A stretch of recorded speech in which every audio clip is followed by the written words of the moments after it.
The day the first record appeared on the porch, Silas Abernathy was sure he had heard nothing at all. Not the shuffle of feet on the wooden planks, not the gentle thud of a parcel being set down.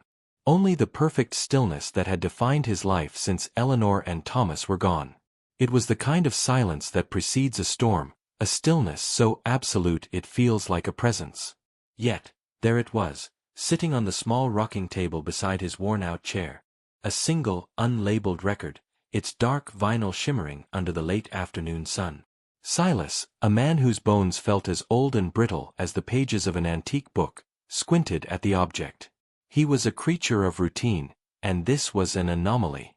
His days were a rhythmic cycle of waking with the sun, tending to his modest garden, and settling into his creaking rocking chair with a book. The only music he listened to was the rustling of leaves and the distant whistle of a train. The old gramophone, a magnificent contraption with a large brass horn, had been silent for years, a relic of a happier time. He picked up the record, his gnarled fingers tracing its grooves. It felt different. He couldn't explain it, but it seemed to hold a peculiar weight, as if it contained more than just sound. A strange curiosity, a feeling he hadn't indulged in years, began to stir within him. He carried the record inside, a journey that felt monumental in his small, dusty house. With a soft click, he placed it on the turntable, wound the crank, and lowered the needle.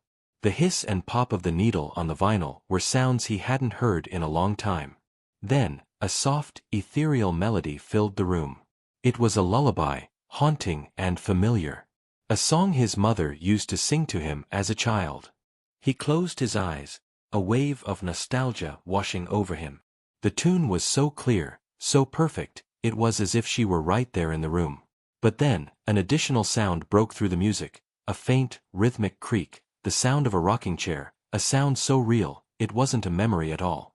It was his own chair, the one he was sitting in, and a chilling thought crossed his mind. The record wasn't just playing a song, it was playing a moment. The silence was broken, and now, the music had begun. Silas's hands trembled slightly as he lifted the needle from the spinning vinyl. The sound of the creaking chair stopped instantly, leaving only the hum of the gramophone's motor. He was still seated, his own chair silent beneath him, but the memory of that sound, so real, so immediate, had etched itself into his mind. He replayed the lullaby in his head, searching for a flaw, a sign that his mind was playing tricks on him.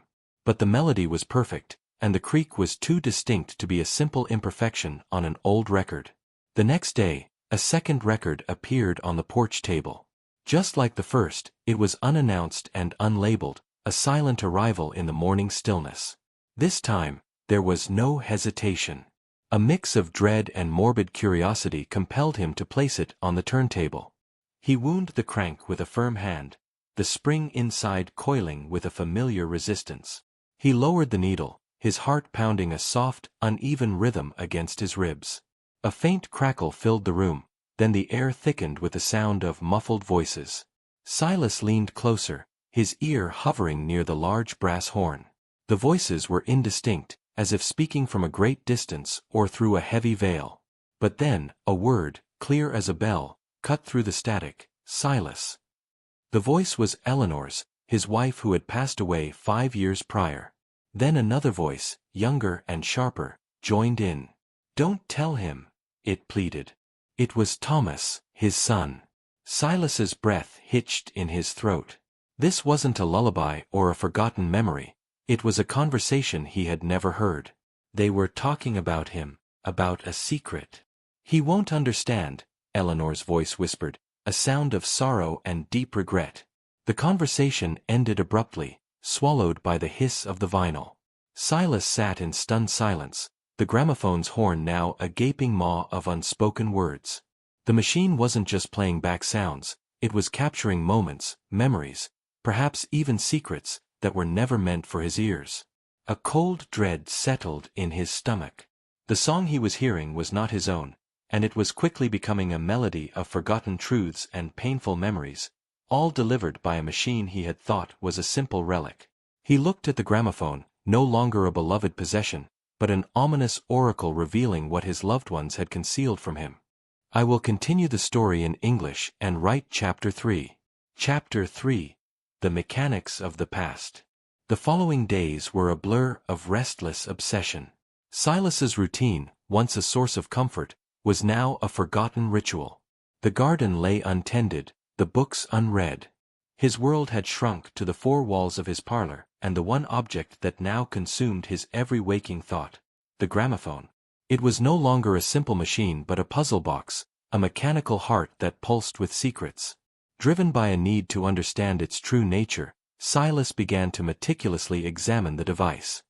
He turned it over, ran his hands over the polished wood of the cabinet, and peered into the deep, dark throat of its horn.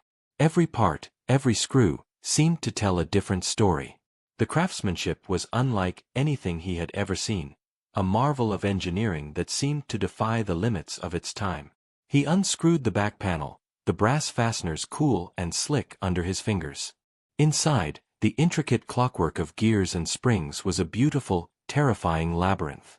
But tucked away, near the motor, he found something that sent a shiver down his spine. Engraved into the metal plate was a message, so small and elegant it was almost invisible. He had to fetch his magnifying glass to read it. The letters spelled out a phrase in a flowing, Gothic script: "What life has hidden, death shall reveal." The words felt like a direct confirmation of his fears. The gramophone wasn't just a record player, it was a conduit. It was designed to capture more than just sound. It was built to capture the echo of life, the memories and thoughts left behind when a person had passed on. The phrase was a stark, chilling explanation of why the recordings of Eleanor and Thomas felt so real. The machine wasn't playing back old records, it was playing back their souls. Silas stepped back, the screwdriver falling with a clatter onto the floor. He no longer saw a simple invention but a cursed artifact, a machine born from a morbid desire to hold on to the past. He looked at the two mysterious records on the table, and felt a new, heavy sense of dread. He knew with absolute certainty that this was only the beginning. The gramophone had a purpose, and it was using him to fulfill it, one haunting melody at a time. The silence had been a lie, and the music, he now understood, was the terrible, true sound of the afterlife. I will continue the story in English and write Chapter 4. Chapter 4. An Unexpected Visitor. The inscription haunted Silas. It lay like a cold weight in the pit of his stomach, a secret whispered from beyond the grave. For days, he didn't dare touch the gramophone, now a menacing presence in the corner of the room. He ate little, slept less, and found himself staring at the silent machine, a prisoner in his own home. His isolation was broken by an unexpected visitor. A boy, no older than 15, with a mop of unruly brown hair and a gaze that was far too curious for his age, stood at his porch. It was young Edgar, the postmaster's son, known for his insatiable appetite for town gossip and forgotten stories. "Mr. Abernathy?" Edgar's voice was bright and clear, a jarring sound in the oppressive silence of the porch. "My father said you have that old gramophone. The one with the big horn." Silas grunted, a sound of weary confirmation. He had no energy for small talk, but the boy's eyes, wide with genuine interest, held him. "There are old stories about that thing," Edgar said, stepping closer. "My grandfather told me about it. He said it was made by a man who wasn't quite right in the head. A sound engineer who came here from the city, years ago." Silas's ears perked up. This was information he hadn't considered. "What about him?" he rasped. "They say he wasn't just recording songs," the boy continued, his voice dropping to a conspiratorial whisper. "He was obsessed with capturing the essence of things, the sound of a person's life. He called it soul resonance. The townsfolk thought he was crazy. They said he was trying to trap souls in those records." A chill ran down Silas's spine, colder and more potent than any dread he had felt before. The boy's words echoed the inscription on the gramophone's plate: "What life has hidden, death shall reveal." "He disappeared one day," Edgar concluded, his eyes fixed on the house. "Left everything behind. Everyone just assumed he failed. But my grandfather always said that machine was his greatest achievement, and his final folly. He said it was the one thing he couldn't control." Edgar, seeing the look on Silas's face, must have sensed the gravity of the situation. He mumbled a quick goodbye and was gone, leaving Silas alone once more, his thoughts spiraling. The gramophone was no longer just an object of his torment. It was the product of a madman's ambition, a mechanical soul-catcher designed to reveal the most profound and terrible truths. And now, it had chosen Silas as its audience. He knew, with a certainty that froze his blood, that the next record to appear would hold a secret far more sinister than any he had heard so far. The machine was playing its own game, and Silas was a pawn in a grim symphony he could not escape. The boy's words had unlocked a new dimension of fear. The gramophone was no longer a simple curiosity, it was a malevolent creation, a trap set by a man long gone. Silas now saw its large, elegant horn not as a beautiful instrument, but as a funnel for the souls of the dead.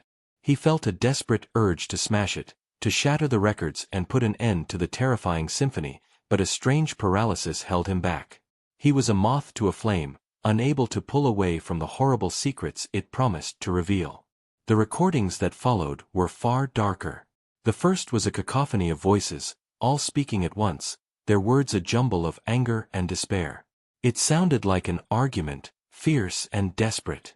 Silas's heart hammered against his ribs as he recognized the fainter echoes of his own voice amidst the din.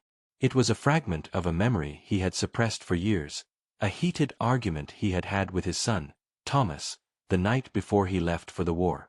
As the days turned into a week, the house began to respond to the music. The doors slammed shut on their own, a cold draft swirling through the rooms even when the windows were sealed tight.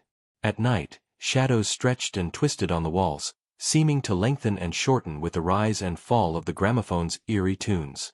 A chilling whisper would sometimes slither through the silence, a soft, disembodied sound that was gone as soon as he turned to face it. Silas found himself caught in a waking nightmare.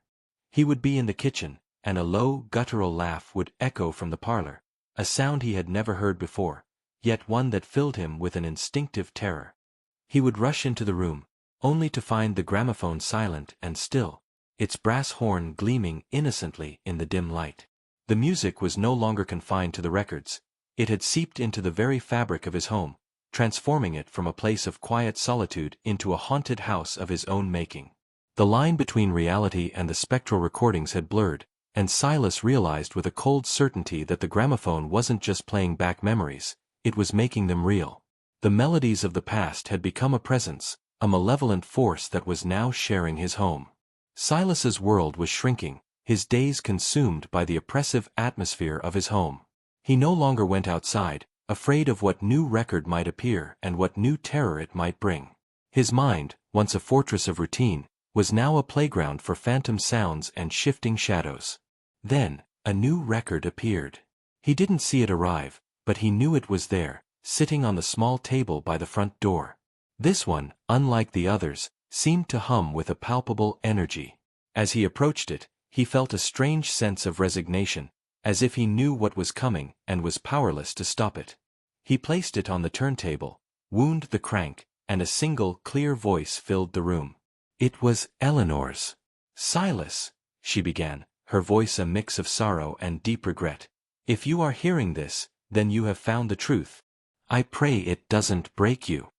Silas's knees felt weak, and he sank into his chair, the old wood groaning beneath his weight. This was no muffled whisper, no jumbled memory. This was a direct address, a message from his dead wife. "It was never Thomas's fault," she said, and Silas's breath hitched. "His death, it wasn't an accident, not in the way they said." Her voice trembled slightly. "He was so full of anger, Silas. So full of rage. He was not the boy you remembered. He was cruel, and he was monstrous. On the night of the accident, we fought. He was shouting, saying terrible things, threats against me. He said he would leave and never return. I tried to stop him. I told him he couldn't leave, not like this." The recording was silent for a moment, and Silas felt a cold dread gripping his heart. He knew, with a terrible certainty, what she was about to reveal. "I didn't mean to push him," she whispered, her voice barely audible over the static. "I just wanted him to listen. But he stumbled. He lost his footing on the stairs. I saw the look in his eyes as he fell. Not fear, but pure, unadulterated hatred." The record ended, leaving Silas in a state of shock. The story he had told himself for a decade, that his son had died a heroic death in the war, was a lie. A confession from a ghost had just shattered his reality. Eleanor's final words had painted a new picture of his son, a monstrous version of the boy he had raised. The next record, he knew, would likely hold Thomas's side of the story, and he was terrified to hear it. Eleanor's confession had left Silas reeling. The image of his son, a bright-eyed boy who had left for the war as a hero, had been replaced by a cruel, hateful stranger. He felt a burning need to hear the full story, to understand the truth that had been hidden from him for so long. He didn't have to wait long. The next day, a record, darker than the others, appeared. This time, he didn't even hesitate. He placed it on the turntable, his hands steady with a chilling resolve. The voice that filled the room was his son's, Thomas's, but it was not the voice of the boy he had known. It was hard and bitter, laced with a venomous contempt that made Silas's blood run cold. "She always tried to control me," Thomas's voice spat from the horn. "She wanted me to be like you, father. A quiet, dutiful farmer. But I was never meant for this place. I was going to leave, to find my own life, and she tried to stop me." The recording shifted, and Silas could hear the sounds of a struggle, a crash, a gasp. It was the same night Eleanor had described, but seen through a different set of eyes. "She told me I was a monster," Thomas's voice sneered. "She said I was just like her father. But I wasn't just like him. I was better. I was stronger." The silence that followed was more deafening than any sound. The record was over. Thomas had not confessed to his death, but to his hatred, to a deep-seated rage that Silas had never known existed. His son's voice had painted a picture of a broken, resentful young man, a boy who had been pushed too far. Silas sat frozen in his chair, the room spinning around him. The gramophone had not only revealed a hidden truth, but had shown him two completely different realities. Eleanor had claimed it was an accident, a tragic fall. Thomas had framed it as a final, desperate act of defiance against a controlling mother. Neither story felt complete, and both were drenched in pain and betrayal. The lies that had held his family together were crumbling, and the gramophone, with each new record, was meticulously peeling back the layers of a life built on a foundation of unspoken truths. He now understood that his son's death was not a simple tragedy but the violent culmination of a family secret so dark it had been buried with the dead. The two records had painted a picture of a family shattered by secrets. Silas, no longer able to simply listen, felt an overwhelming need to find his own truth, one that wasn't filtered through the malevolent gramophone. He turned his attention to the dusty attic, a place he hadn't set foot in since Eleanor's funeral. He was searching for anything, a letter, a photo, something that could reconcile the two conflicting accounts of his son's death. He found it in a small, cedar chest, tucked away in the back of a forgotten cupboard, Eleanor's journal. Its leather cover was cracked and faded, the pages brittle with age. He took it downstairs, the scent of old paper and dried lavender filling the air, a scent that brought a painful wave of nostalgia. He opened it to the first page, his hands trembling slightly. The early entries were filled with fond memories of their life together, of Thomas's childhood, of their small victories and shared dreams. But as he turned the pages, the tone shifted. The handwriting, once neat and elegant, became frantic and sprawling. Eleanor's words revealed a growing unease, a fear that her son was changing, that a darkness was taking root within him. "He is not the boy I raised," an entry read. "He has a darkness in his eyes, a bitterness that was not there before. He speaks of leaving, of finding a new life, but I fear it is not a new life he seeks, but an escape from himself." Another entry, written just a few days before Thomas's supposed departure for the war, was even more chilling. "I fear for us, for Silas and me. He speaks of hatred, of a need to destroy what we have built. He says he will not be a part of our simple life. He says he will take what is rightfully his and leave us with nothing. Silas closed the journal, his heart heavy with a new kind of dread. The journal didn't offer a clear-cut answer, but it did reveal a truth he had refused to see. His son was not a hero. He was a deeply troubled young man, filled with a rage that had been simmering beneath the surface for years. The records weren't just a trick of the mind.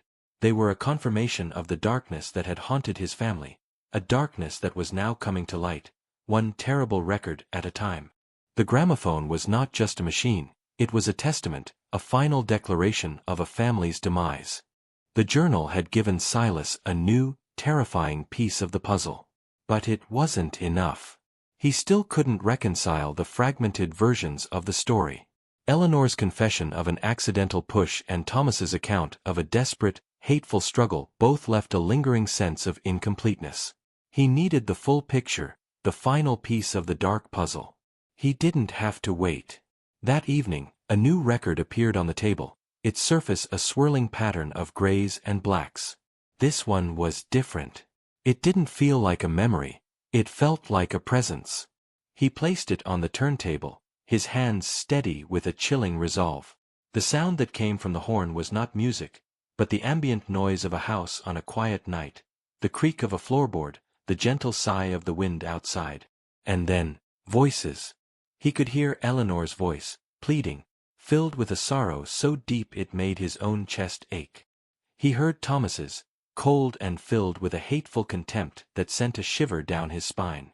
The words they spoke were the same ones he had heard on the other records, but this time, they were clearer, sharper, as if he were in the room with them. The gramophone was no longer just playing back memories, it was replaying the night itself. Silas heard the scuffle, the sudden violent sound of a body hitting the floor. He heard a gasp, a terrified whimper from Eleanor, and then, a sickening, resonant thud. It wasn't the sound of a boy falling. It was the sound of something being struck, hard and deliberate.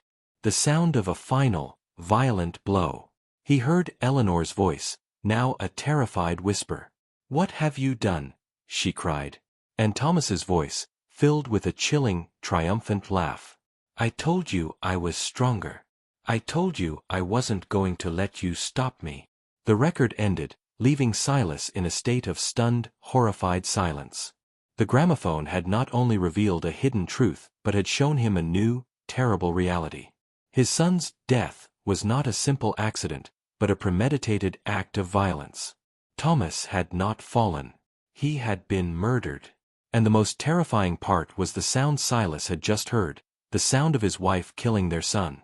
The lies that had held his family together were crumbling, and the gramophone, with each new record, was meticulously peeling back the layers of a life built on a foundation of unspoken truths.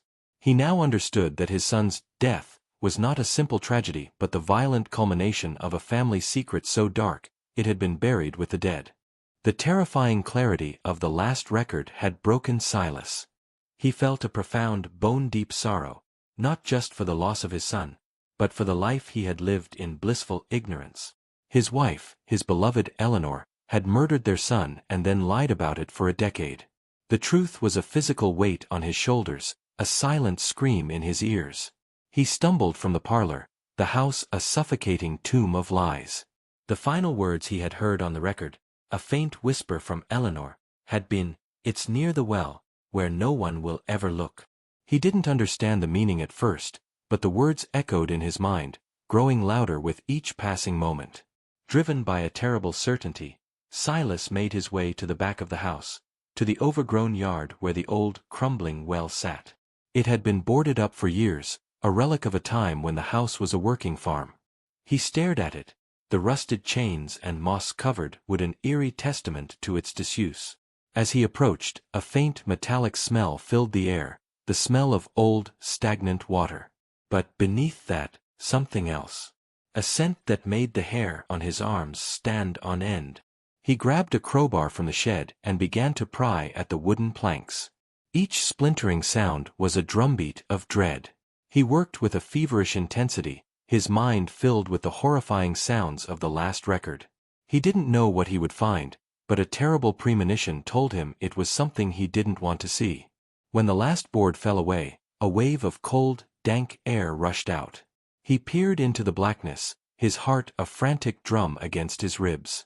The water level was impossibly low, but at the bottom, something glinted in the faint light. He lowered a lantern on a rope, the light casting long, dancing shadows on the stone walls. And then he saw it. Not just one thing but several.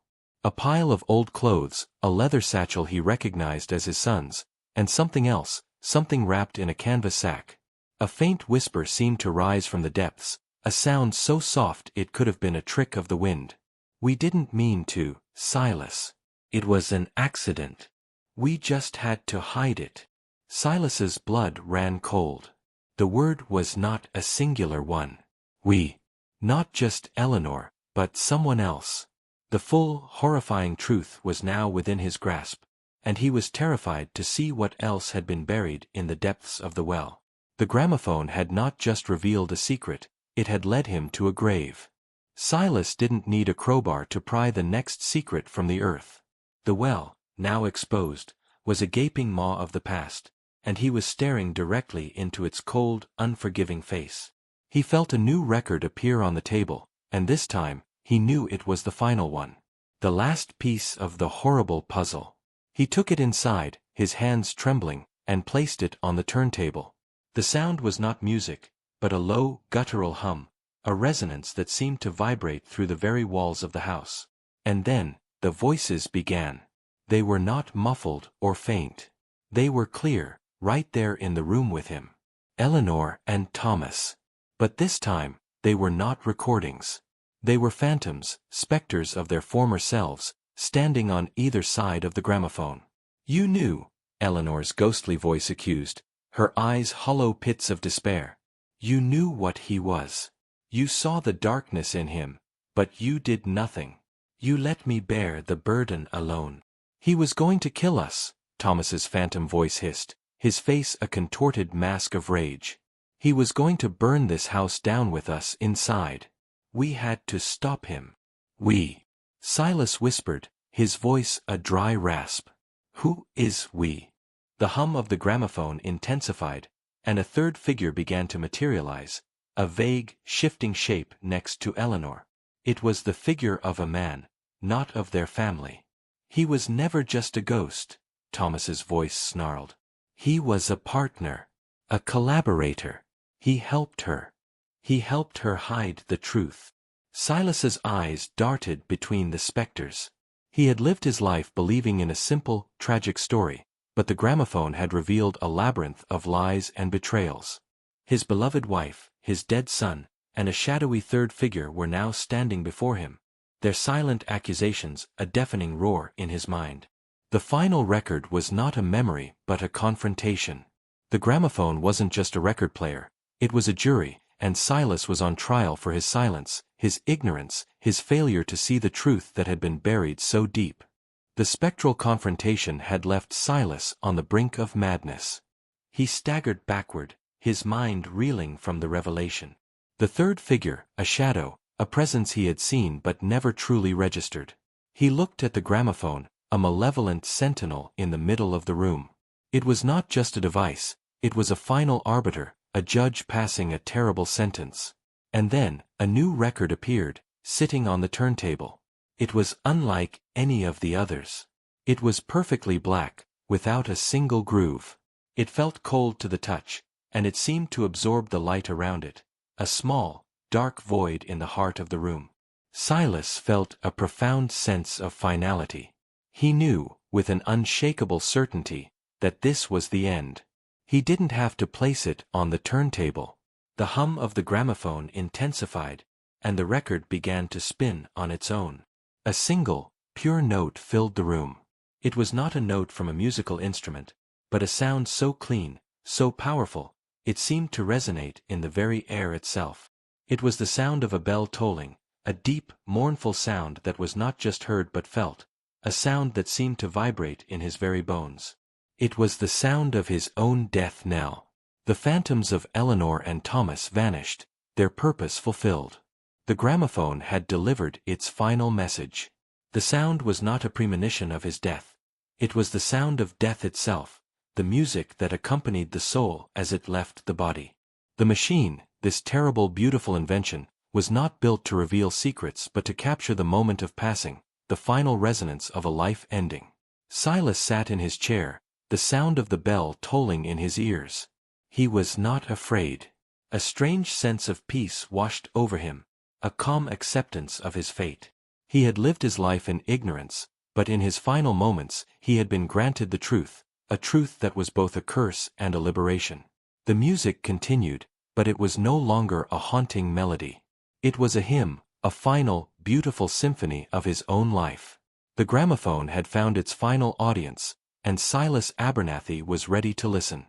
The tolling bell, a sound that was both heard and felt, filled the room. It was not a sound of a funeral but of a birth, the birth of a new understanding. Silas sat in his chair, no longer a victim of a cruel machine but a student of the universe's most profound secret. The black, grooveless record spun on its own, a silent testament to the invisible music it was creating. He felt his body, once heavy and tired, becoming light. His vision, once blurred by age, sharpened. He could see not just the dust motes dancing in the sunlight, but the very air itself, a shimmering, vibrant energy.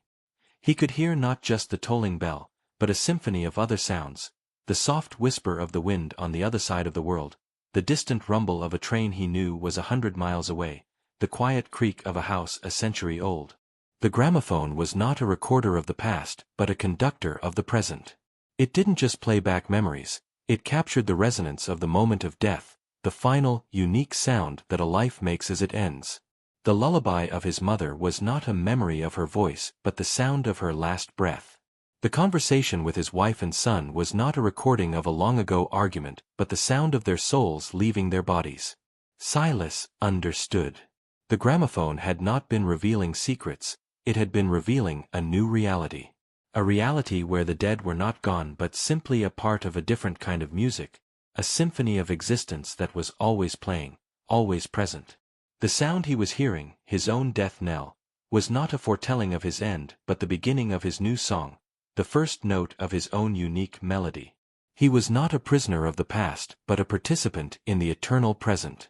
He looked at the gramophone, no longer a cursed object, but a beautiful instrument that had guided him to the final stage of his life, a stage that was not an ending but a continuation. The black record continued to spin, a silent symphony of his final moments. Silas Abernathy, a man who had lived his life in the quiet solitude of his porch, was now a conductor in a grand, unseen orchestra. The tolling bell faded, replaced by a low, resonant hum, a sound that was at once peaceful and profound. It was the sound of a life ending, but it was not a sound of sorrow. It was the hum of acceptance, the melody of a soul at peace. He felt a gentle breeze on his face, but he knew it was not a wind from the world outside. It was the final breath of his own life, a gentle sigh that carried with it all his fears and regrets. The house around him seemed to grow larger, the world outside smaller. The familiar scent of old wood and dust was replaced by a sweet, earthy smell, the smell of the very soil his feet had touched for a lifetime. He could feel the roots of his home, the foundation of his family's history, a deep, comforting connection to the earth itself. His body, once a source of pain and weariness, was no longer a cage. He felt a lightness, a sense of freedom he had never known. The lies, the secrets, the decades of buried truths, they were all gone, dissolved into the ether, replaced by a simple, profound understanding. He had not been a victim of a curse but a participant in a final, beautiful dance. The gramophone was not a malevolent curse but a kind guide, a lighthouse that had led him to the shore of a new reality. The last of his life's energy was ebbing away, and Silas smiled. He was not dying, he was simply joining the symphony. His final breath was a long, slow note, a final harmony that would join the music of his loved ones. The gramophone, now a silent, beautiful sentinel, had delivered him to his final destination. He closed his eyes, his old body a vessel that was now empty, his soul now a part of the grand, eternal melody. The silence returned, but this time, it was not the silence of loneliness. It was the silence of a life completed, a beautiful note in a grander song. The old man was gone, but his song, a new and final melody, would play forever in the quiet stillness of the house on the hill. The house on the hill fell silent.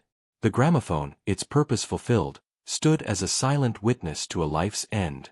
It was no longer a purveyor of torment, but a beautiful, silent monument to a man's final, peaceful journey. The old man's chair sat empty on the porch, a silent testament to the life that had been lived, and the secret that had been revealed. Years passed. The house, like a quiet old man, settled into a peaceful slumber. The vines crept over the porch, the paint peeled, and the windows, once a portal to a tormented world, were now a reflection of the quiet, changing seasons. The gramophone, a silent sentinel, stood untouched in the corner of the parlor, a forgotten relic of a bygone era. One day, a young boy, Edgar, now a man in his prime, returned to the old house. He had inherited it from his family, a family who had long since forgotten the old stories and legends. He remembered the old man, Silas, but he dismissed the whispers about the cursed gramophone as the simple foolishness of an old man's mind. He opened the door, and the house welcomed him with a familiar scent of old wood and dust. He walked into the parlor, his eyes immediately drawn to the gramophone. He remembered the stories his grandfather had told him, and a new, adult curiosity was sparked within him. He dusted off the old machine, the brass horn gleaming under the morning light. He found the last record, the perfectly black one, still on the turntable. He picked it up, feeling a strange energy radiating from it. He placed it on a new, modern turntable he had brought with him. He lowered the needle, his heart pounding a soft, uneven rhythm against his ribs. A single beautiful note filled the room, a note that was both a farewell and a greeting, a sound that was both old and new. It was the sound of a life, not ending, but beginning. It was the sound of a new listener, a new life, and a new song. The gramophone had found a new audience, and the cycle, now a beautiful and gentle one, was beginning again. The old house on the hill was no longer a tomb of secrets but a symphony of new beginnings.